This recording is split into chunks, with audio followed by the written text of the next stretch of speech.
Paulo se defende do seu apostolado. Muita gente queria dizer que o apostolado de Paulo não era de Deus. Versículo 12 a seguir: porque a nossa glória é esta, o testemunho da nossa consciência, de que com simplicidade e sinceridade de Deus, não com sabedoria carnal, mas na graça de Deus, temos vivido no mundo, e maiormente convosco, porque nenhumas outras coisas vos escrevemos, senão as que já sabeis, ou também reconheceis. Esse negócio que eu estou achando está alto, por isso está fazendo esse negócio. Reconheceis, e espero que também até o fim as reconheceis, como também já em parte reconhecestes em nós, que somos a vossa glória, como também vós sereis a nossa no dia do Senhor. Abra aí 2 Coríntios capítulo 10 agora. 2 Coríntios capítulo 10, versículo de número 4. Quem achou, diga amém. Amém.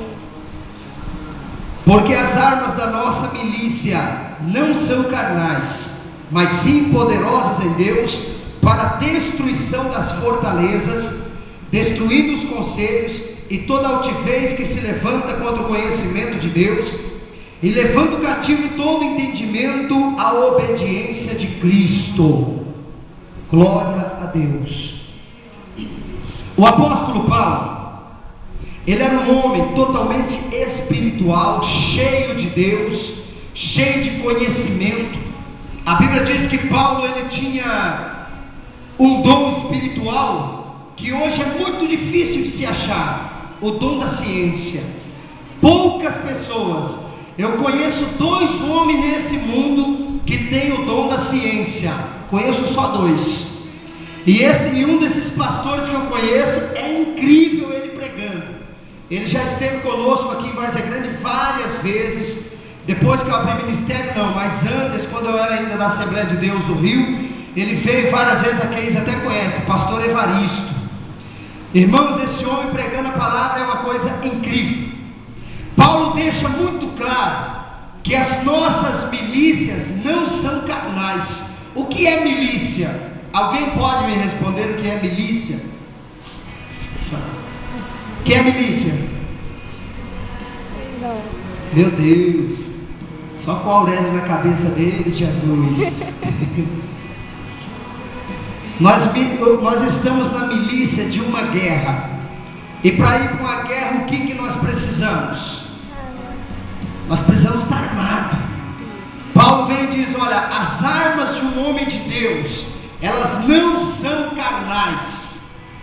Às vezes chega pessoas para mim e falam: mas pastor, olha, fulano não está exercendo o cargo, tem que fazer isso, aquilo. Outro é pastor, tem que... Irmão, a obra de Deus não é feita carnalmente, é com oração.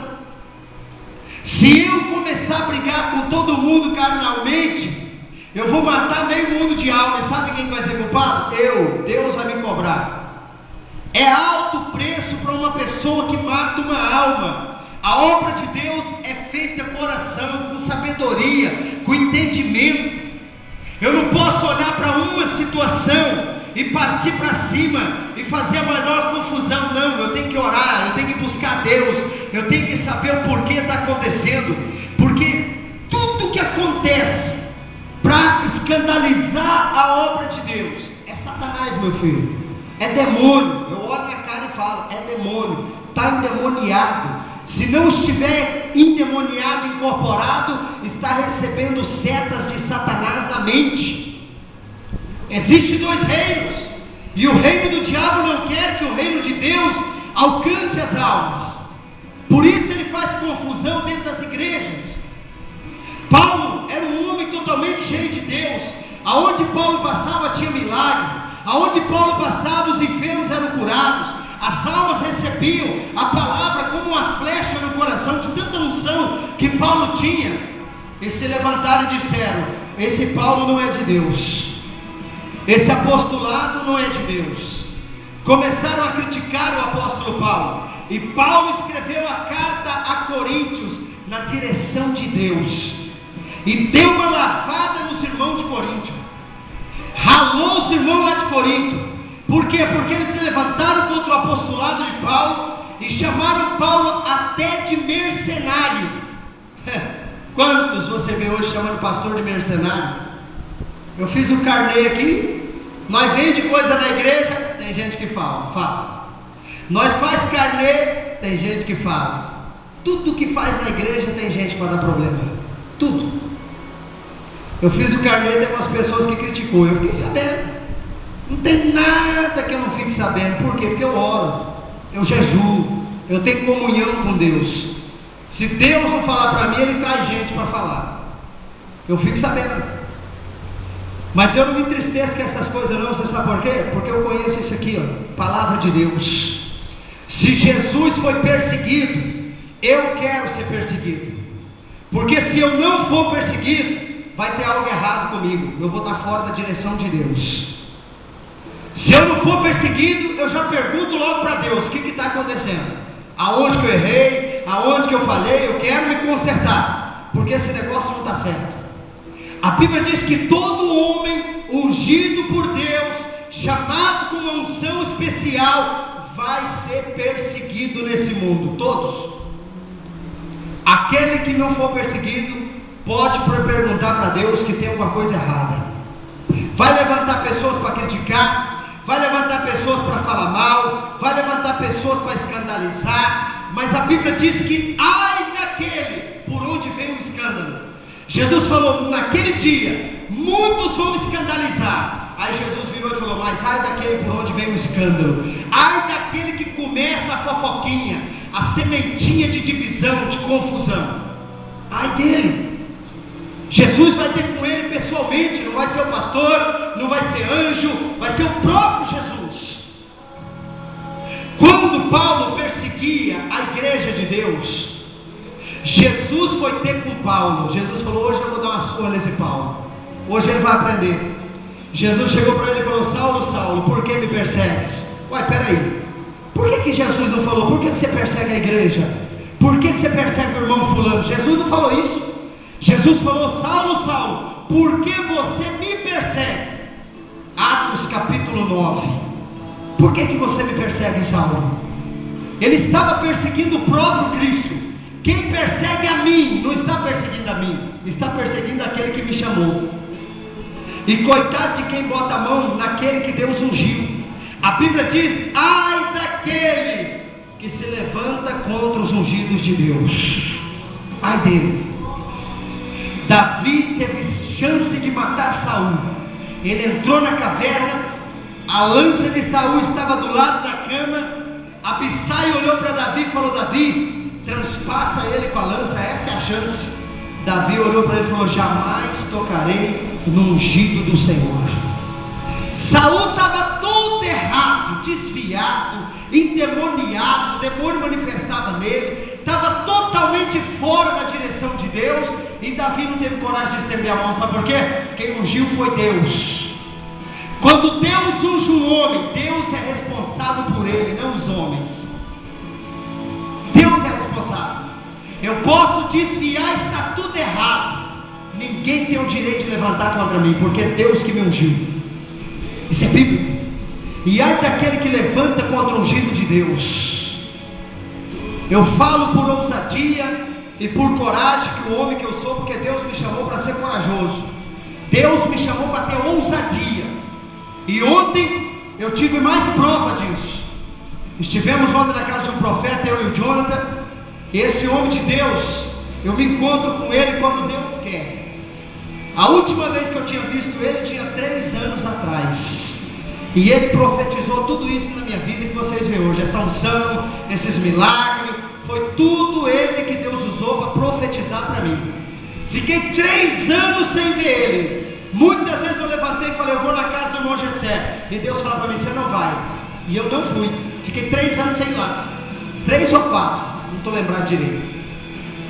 E ontem eu fui. E foi forte o que aconteceu lá. Ele com simples palavras desvendou para mim tudo que estava acontecendo aqui. Foi falando coisa por coisa. E ele falou: ai de quem levanta contra você.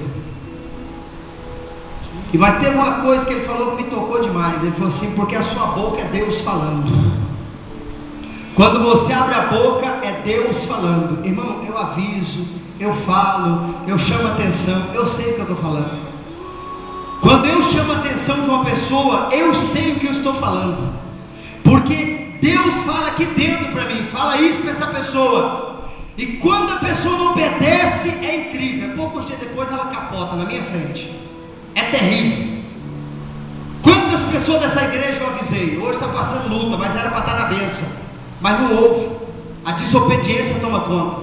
E quando ele foi orar por mim, ele levantou a mão e falou assim: Senhor, esses obreiros desobedientes, que não têm ouvido a voz do meu servo, Senhor, olha para esses obreiros. Ele falou na lata da desobediência, muitos obreiros aqui dentro. Falei: Jesus amado, precisou contar nada para ele. Falou da minha ida para Brasília, por que não deu certo, por que eu voltei. Falou tudo que você pensava. Deus tinha preparado o dia de ontem para isso. Quando foi hoje de manhã, Deus falou para mim: fala sobre o apostolado de Paulo. Eu lembrei dessa aula. Paulo foi perseguido, filhos. Se nós não formos perseguidos, tem alguma coisa de errado. Algo não está certo conosco. Em todos os lugares que eu passo, as portas se fecham para mim. Elas se fecham. As portas vêm e fecham. E ele falou sobre isso ontem. Ele falou: porque sua boca é Deus falando. Você bate de frente com a carnalidade. E isso é uma realidade. Eu só passo por igrejas carnais. E quando eu entro ali, sacode tudo. Já vi igreja fechar. Pastor Pado é o mesmo exemplo. Depois do dia que eu pisei lá em diante, nunca mais a igreja dele deu certo. Nunca mais. Porque era carnal. E quando levou um sacode, aí o negócio ficou feio. As mensagens que Deus me dá é muito dura. Por quê? Porque é tempo de conserto. Jesus vai arrebatar essa igreja. Jesus vai levar um povo para o céu. Isso não tem uma hora marcada. Ele falou que vem à meia-noite. Agora, por exemplo, no Japão, que horas são agora? Está aqui, 9h27. Lá no Japão é da noite. Então eu não sei qual meia-noite ele vem, mas eu sei que ele vem à meia-noite. A Bíblia declara que ele vem à meia-noite. Pode ser a meia-noite de Israel. Eu creio que seja a meia-noite de Israel. Eu não estou com meu celular aqui agora, senão eu ia olhar que hora é Israel agora. Eu creio que Jesus virá à meia-noite de Israel. Agora eu pergunto: quantos ele vai pegar despreparados? As pessoas estão preocupadas com cargo em igreja, eles estão preocupados com dinheiro, eles estão preocupados com um emprego melhor, estão preocupados com isso e com aquilo, mas estão esquecendo da sua própria salvação. Jesus foi enfático quando ele falou da salvação. E ele foi tão enfático que ele chegou e falou assim: olha, que adianta o homem ganhar o mundo inteiro e perder a sua própria alma? O que adianta eu ganhar uma multidão maior do que a do Valdemiro, se eu for para o inferno? Não adianta nada. A minha santidade tem que estar em primeiro lugar. A minha salvação. Se eu não sou salvo, como que eu vou salvar os outros? Jesus foi enfático quando ele falou disso. Ele disse que adianta o homem ganhar o mundo inteiro e perder a sua própria alma. Isso tem muitos fazendo isso. Estão preocupados em ser famoso em ministério, pregar bonito, ganhar alma. Estão ganhando multidões e multidões, sabendo que está indo para o inferno todos os dias. A primeira coisa a ser curada tem que ser nós mesmos. Nós queremos ganhar almas, mas nós precisamos nos transformar primeiro. Nós precisamos arrancar essa veste impura que está em nós e colocarmos uma veste purificada por Deus, uma veste lavada por Deus, remida por Deus, uma veste que quando Deus olha dos céus, Ele só vê o branco como a neve, Ele não vê uma manchinha preta. Quando uma pessoa veste uma camisa branca e nela tem uma manchinha, a gente vê de longe, não é assim? De longe você olha, tem uma manchinha. Você olha, tem uma mancha na camisa dele. Tem muito crente com as vestes desse jeito. Jesus olha lá de cima e vê a veste toda manchada, cheio de pecado, coisas escondidas, incubadas. E Deus vem desvendando nesses dias. O irmão Gessé ontem me contou uma visão que ele teve dentro da igreja dele, porque ele é crente, irmão. É um homem de Deus. Eu conheço ele tem muitos anos. Tem aí uns 7 anos que eu conheço esse irmão. Esse irmão fica todo fim de ano no Santo Antônio, 21 dias de jejum lá em cima só com água. É um homem muito ungido por Deus. E ele já é um senhor já de idade. A gente fala irmão, às vezes você pensa que é até um moleque igual eu assim, né? Mas não, ele já é bem velho. E esse irmão, o pastor desse irmão do céu, é só Jesus na vida dele. É só Cristo. O pastor dele é só Jesus. Eu conheço o pastor dele, é um homem problemático, é um homem que não aceita as coisas de Deus. As pessoas falam em língua estranha dentro da igreja, ele fala que é meninice. Só para você ter noção. Eu já fiz culto junto com o pastor dele, eu conheço o pastor dele. É um homem abençoado, para não falar outra coisa que eu não vou levantar contra o pastor, né? É abençoado. E você tem que ver a obediência do irmão Gessé. O pastor dele persegue ele. O pastor dele não deixa ele pregar fora, o pastor dele não deixa ele orar por ninguém. Na casa dele vai muita gente pedir oração, o pastor dele proibiu isso, das pessoas na casa dele receber oração. E sabe o que Deus usa esse homem para fazer? Câncer, paralítico, cego, surdo, mudo. Deus cura tudo através desse homem, desse irmão Gessé. E o pastor dele proibiu ele. Não deixa ele dirigir campanha de milagre na igreja, é a maior confusão. E o dia que ele prega na campanha, no outro dia o pau come. Porque não aceita. Deus dá muita mensagem dura para ele. Então ele sofre demais debaixo do jugo do pastor dele. Mas você tem que ver a obediência dele. Você tem que ver. Ele é um exemplo de obreiro para qualquer um. Na minha época que eu comecei, eu me espelhei muito no irmão Gessé quando eu conheci ele. E eu falei, eu tenho que ser um obreiro como esse homem é um obreiro. Por isso que eu era obediente ao meu pastor. Eu olhei para o irmão Gessé e achei nele um modelo de obreiro. E eu falei, eu tenho que ser igual a esse homem. Um homem diligente, um homem temente a Deus, que faz a obra com amor, faz a obra com responsabilidade. Ontem nós estávamos na cadeira dele, pastor, eu tenho que ir, irmão, porque 6h30 eu tenho que estar na igreja, senão é meu pastor. Falei, amém, vai lá, nós vamos embora. Ele orou para nós e nós fomos embora. É obediente, chega nos horários, tudo certo. Nós temos que ter um modelo de obreiro. O apóstolo Paulo, ele é um modelo para nós de como servir a Deus com fidelidade. Paulo foi um homem extremamente zeloso com a obra de Deus, extremamente zeloso. E tem um detalhe, Paulo estava embaixo das mãos da igreja primitiva. Ele tinha um pastor presidente. O apóstolo Pedro era um homem que dirigia aquela obra, e Paulo andava em obediência a esse apóstolo. A Bíblia diz que Paulo ia em Jerusalém para poder dar relatório da obra que ele estava fazendo. Ele ia até Jerusalém, onde era a central da igreja primitiva, a sede, para poder dar relatório da obra que ele estava fazendo. Um homem que andou com diligência, e mesmo andando com diligência, achou pessoas para falar que ele não era de Deus. Ele estava andando em diligência, e ele achou pessoas que chegou e falou, olha, esse aí não é de Deus não, esse aí não é de Deus. Filhos, quantas pessoas nós vamos achar no nosso ministério para apontar o dedo para nós e falar que não é de Deus? Hoje eu estou sofrendo isso, eu estou passando por esse problema.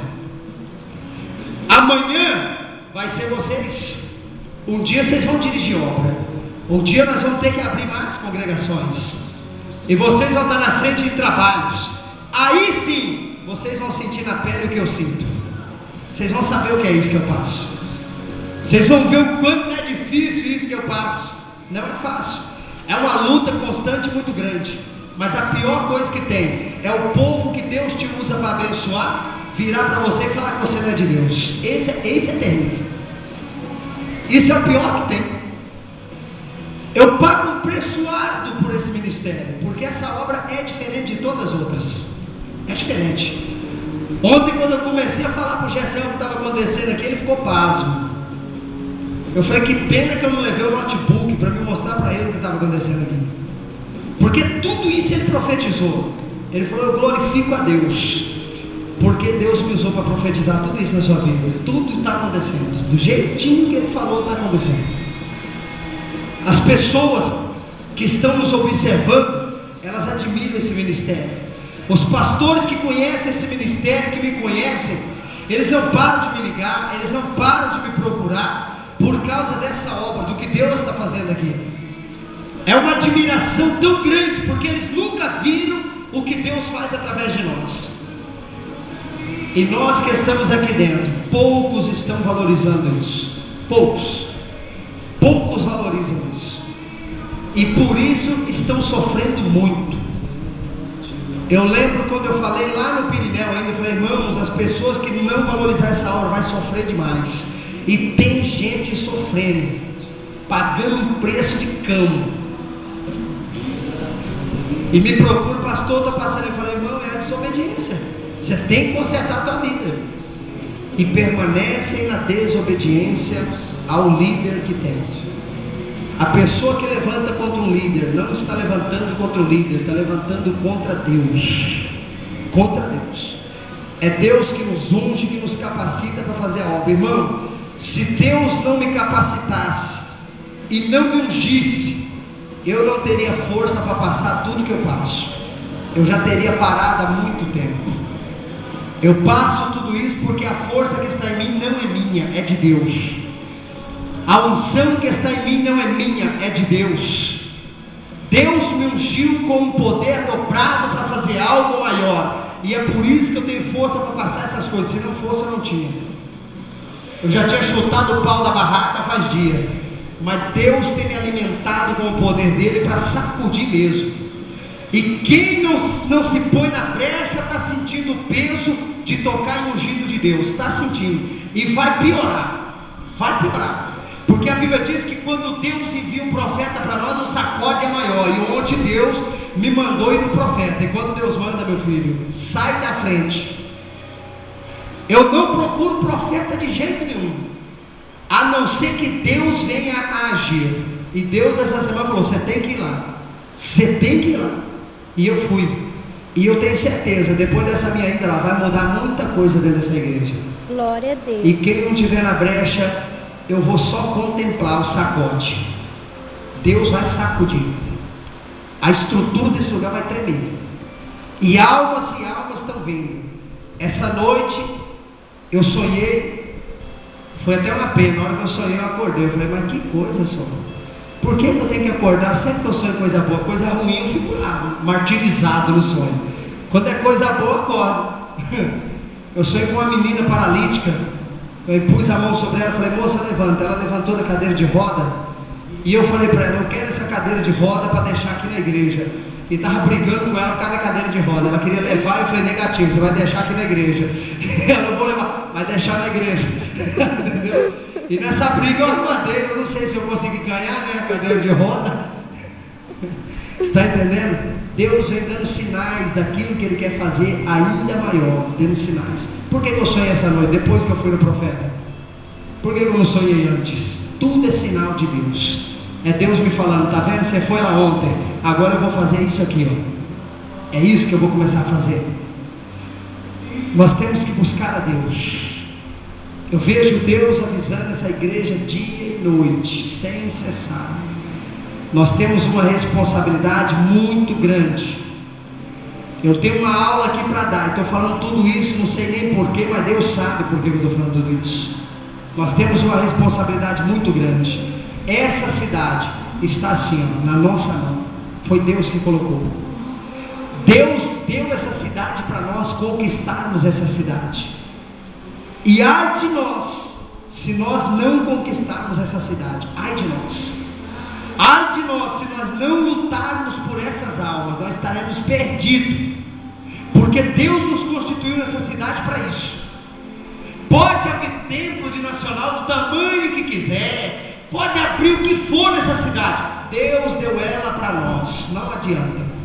Eles podem abrir a igreja que quiser, não vai conseguir, porque Deus deu para nós. Deus entregou na nossa mão essa cidade. E o Senhor quer uma responsabilidade maior de cada um de nós.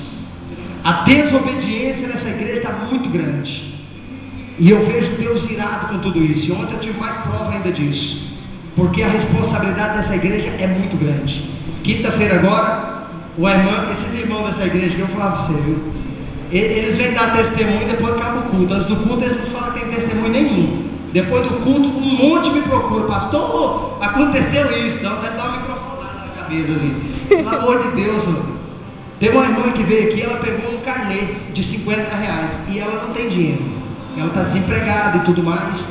E ela falou: e agora, Senhor, como que eu vou dar esses R$50? Eu não tenho dinheiro. Aí ela lembrou que ela tinha o Bolsa Família. Ela falou: vou pegar o Bolsa Família, mas vou dar. Ela foi lá para sacar e puxou lá, saiu um papel. Ela foi tirar um extrato, saiu um papel. E no papel estava escrito assim: tem um bônus na sua conta. Vocês já viram isso do Bolsa Família? Você tem Bolsa Família, não tem? Não, não é ninguém aqui, né? Você não tem, não tem? Você já viu isso no Bolsa Família? Escuta só. Ela pegou esse papel e foi no banco. Chegou lá, puxou na conta dela, tinha um salário mínimo. Glória. Ela foi e tirou os 50. Ela falou: tá aqui, Senhor, os 50 do propósito. E ela deu quinta-feira os R$50. Eu nunca vi isso. Nós tivemos Bolsa Família há muito tempo. Isso nunca aconteceu conosco. Bônus na sua conta, jamais. Ela falou: nunca dei minha conta para ninguém. Como que foi cair esse dinheiro na minha conta? Está entendendo? Olha o que Deus tem feito nesse lugar. E as pessoas estão vendo, estão contemplando e estão blasfemando de Deus. Estão blasfemando de Deus nesse lugar. Isso aqui não é pequeno não, meu filho. Quem olha essa igreja do tamanho que ela é, eu tenho dó dele. Não é isso aqui não. Essa obra vai explodir de uma hora para outra. E está chegando agora. Eu vejo a hora chegando. Glória. Mas vamos para a palavra agora. Vamos para a palavra, senão vocês não vão entender mais nada de hoje. Objetivo da carta: autoridade e características da carta. A carta começa com a forma típica do tratamento e endereçamento do primeiro século, com o apóstolo literalmente identificando-se Paulo, apóstolo de Jesus Cristo. Lá em 1 Coríntios, 2 Coríntios 1, Paulo chegou e falou: olha, eu sou apóstolo de Jesus Cristo. Ele se declarou apóstolo. Por quê? Que ele, ao escrever essa carta, ele se declarou como apóstolo, porque esse povo estava duvidando do apostolado de Paulo. Mas por que eles duvidavam? Irmão, Deus não trabalha como o homem trabalha, filhos. Deus trabalha do jeito dele. Paulo, ele não foi levantado como os demais apóstolos. Os apóstolos andaram com Jesus e foram levantados por Jesus, foram ungidos por Jesus, enquanto Jesus estava na terra. Paulo não. Paulo teve uma visão com Jesus, e Jesus ali declarou Paulo como um apóstolo, e ordenou a ele a partir e pregar o Evangelho. E por causa disso, muita gente não acreditava que Paulo era apóstolo. Por quê? Porque ele não esteve com Cristo, ele não andou junto com Cristo, ele não caminhou com Cristo na terra. Para eles, nesse tempo, só era declarado apóstolo aqueles que tinham caminhado com Cristo. E Paulo veio quebrando todo esse paradigma. Quando chega lá no capítulo 4, versículo 11 de Efésios, Paulo vem e diz: olha, ele deu uns a apóstolos, ele deu outros a profetas, ele deu outros a evangelistas, a pastores, a doutores, a mestres. Paulo veio quebrando isso, porque até hoje a igreja diz que apóstolo foi só aquele que andou com Cristo. Ainda tem igreja que faz isso. A Centenária é uma delas, que não aceita apóstolo, porque só foi naquela época que Jesus levantou apóstolo. Negativo. Jesus ainda levanta apóstolos até o dia de hoje. A carta tem um caráter pessoal. A segunda epístola aos Coríntios é a mais autobiografia das cartas do apostolado de Paulo, e portanto possui uma marca bastante pessoal. Por causa dos constantes ataques que sofreu da parte dos coríntios e dos superapóstolos, ele acabou com tudo aqui, né? Que infiltraram na igreja, ela denomina carta contristada, com carta dolorosa, a influência negativa do estilo de vida extremamente pecaminoso daquela cidade. A cidade de Corinto, ela tinha um problema muito sério, e esse problema eu vejo nas igrejas de hoje. O povo dessa cidade, por serem da Grécia, porque a Grécia ela é uma cidade de homens sábios, vocês sabem disso, né? Não, vocês não sabem. Ela é uma cidade, o país da Grécia é considerado um país de sábios. Foi de lá que saiu Aristóteles, que foi um homem considerado sabíssimo, e eles são considerados como sábios. O grande problema da igreja de Corinto, e um problema que eu vejo hoje, é homens que se acham muito sábios. Paulo escreveu a Corinto e falou assim para eles: olha, eu não fui a vocês com sabedoria humana, eu fui em poder e virtude. Paulo estava dizendo: eu fui no poder de Deus, na virtude de Deus, enquanto aquele povo estava em sabedoria humana. Quer dizer, um queria pregar mais bonito que o outro, e inventava de tudo para pregar mais bonito que o outro, mas estavam todos fora da direção de Deus, porque Deus, ele não precisa da nossa sabedoria humana, pois a sabedoria do Espírito é muito maior que a sabedoria humana. A Bíblia diz que a loucura de Deus, Paulo escreveu para a igreja de Coríntios isso também, a loucura de Deus é mais sábia do que os homens. Irmão, imagina só, a loucura de Deus é mais sábia do que os homens. Um louco na rua é mais sábio do que qualquer outro homem, porque a loucura que está nele foi Deus que permitiu. É tão sábio que eu tenho a plena convicção de que um louco já está salvo. Ele não sabe o que está fazendo. Ele não sabe o que está fazendo. O louco, ele não tem noção do que ele faz. Quem dera nós fosse loucos, pelo menos tinha salvação garantida, né? Não passaria tanto problema assim. Não quero ser louco, não, quero ser sábio. Então, essa igreja tinha um problema de intelectualismo. Eles achavam que pelo intelectual eles fariam a diferença e fariam a obra de Deus. Não. A igreja não pode agir. Eu acho que tinha que ser assim. Vá para os quintos dos infernos, eu acho. Eu já falo assim logo. É a Bíblia Sagrada que tem que falar, não é nós. Eu acho que tem que ser assim. Tem gente que quer ensinar eu a dirigir igreja. Eu tenho 10 anos de igreja e tem gente que quer ensinar eu a dirigir igreja. O santo Jesus tem poder, rapaz. Eu passei por todos os cargos que eu coloco nessa igreja.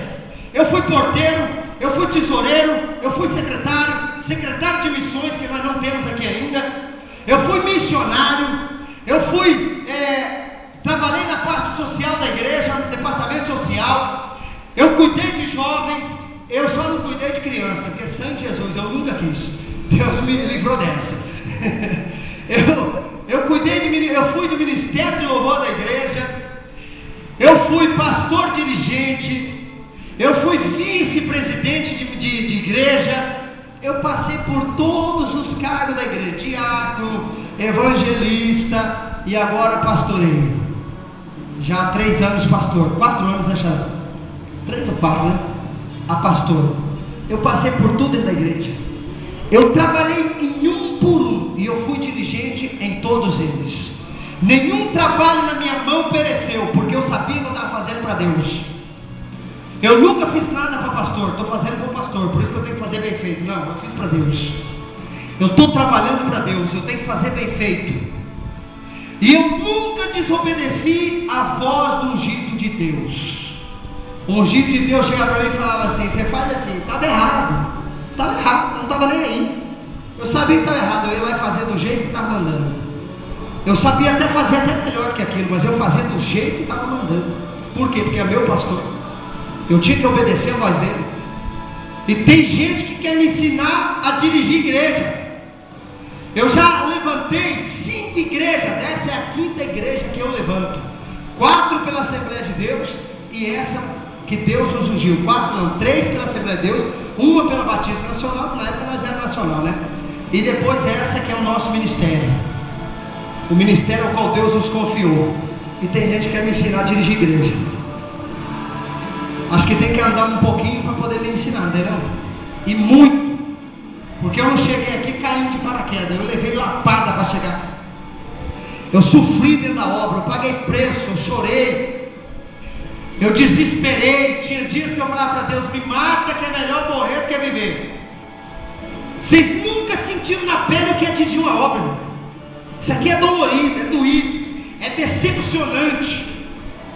Tem dia que dá vontade de morrer, não nunca mais. Vai falar, Deus mata, não deixa eu voltar nunca nessa terra. É sofrido. E eu paguei o preço para chegar até aqui. Paguei preço, irmão, sofri. O irmão Gessé sabe muito bem disso, que ele me acompanhou tudo no início. Acompanhou tudo. E o Xará pegou uma boa parte disso também. Xará viu o tanto que foi fácil, né, Xará? Só Deus sabe. Xará me conheceu quando eu era itinerante. Já fui itinerante também. Eu era só pregador de campo, para lá e para cá. Foi na época que o Ederson me conheceu e caminhou comigo também. Naquela época ele foi cantar comigo e tocar aquele violãozinho. Violãozinho velho. E eu pregava e ele ministrava. E era uma bênção. Então nós pegamos o início de tudo isso. Nós sabemos o tanto que é dolorido. Eu já passei muita dor para chegar até aqui. A igreja não é dirigida por intelectualismo, de eu acho. Essas pessoas que falam eu acho é as que menos fazem, irmão. É incrível.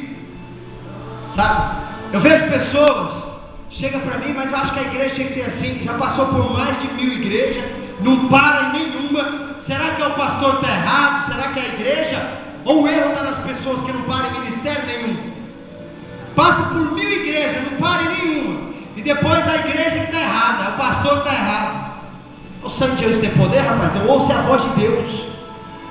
Eu sei o momento certo de agir, de chamar a atenção, de trabalhar. Eu sei o momento certo para tudo, porque eu não vivo por essa porcaria de mente que eu tenho. Eu vivo aqui, ó. É aqui que eu vivo.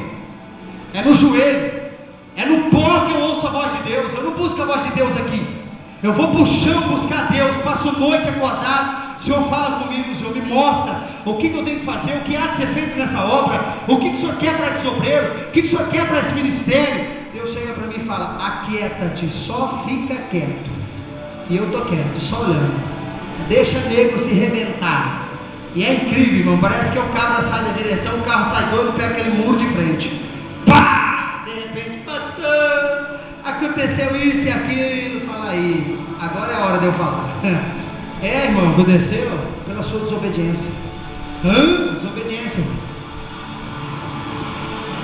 Filhos, nunca ande por sabedoria humana. Jamais ande pelo seu intelecto. Ande pelo seu joelho.